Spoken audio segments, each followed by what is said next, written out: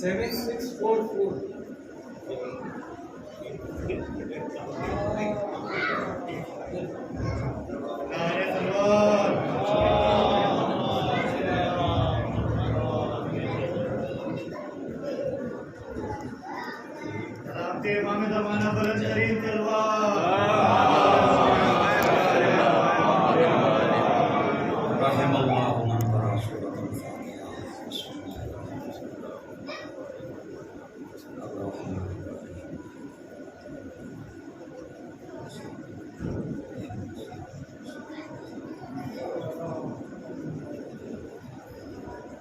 لا حول ولا قوة إلا بالله العلي العظيم.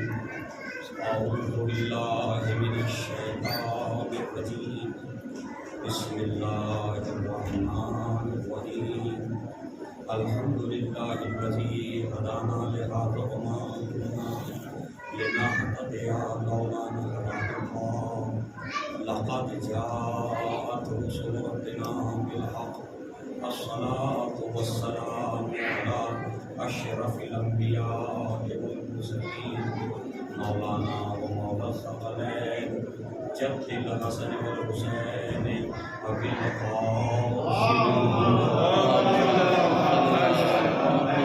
الصلاة والسلام على أهل بيته الطيبين الطاهرين المعصومين المظلومين المنتجبين المنتصرين ولعنة الله على أعدائهم وانقلابهم وغاصب حقوقهم وقاتليهم أجمعين من ليلتنا إلى قيام يوم الدين. وبعد فقد قال الله سبحانه وتعالى في كتابه الكريم بسم الله الرحمن الرحيم.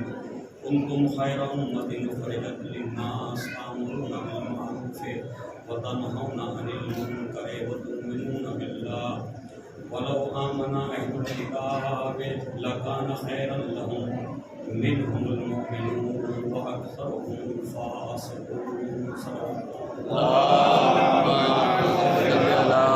محمد وآل محمد. آج یہ خمسہ مجالس کی چوتھی مجلس ہے اور اس سے قبل کی 3 مجالس میں میں نے اسی آفت پائے کافی ہدایت میں کچھ معروضات و گزارشات کا ارشاد رب العزت اور آئے خداوند عالم قوموں کی اچھائیاں بیان کر رہا ہے کہ وہ قومیں کہ جن کے اندر حق بات کہنے کا جذبہ ہوتا ہے اور جو برائیوں سے روکتی ہیں وہ ہماری نظر میں اچھی قوم ہے.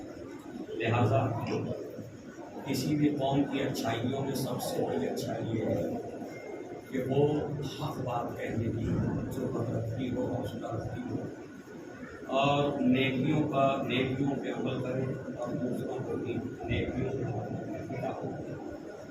خود اپنے نفس کو بھی انسان برائیوں سے روکے اور دوسروں کو بھی برائیوں سے روکنے کی دعوت دے.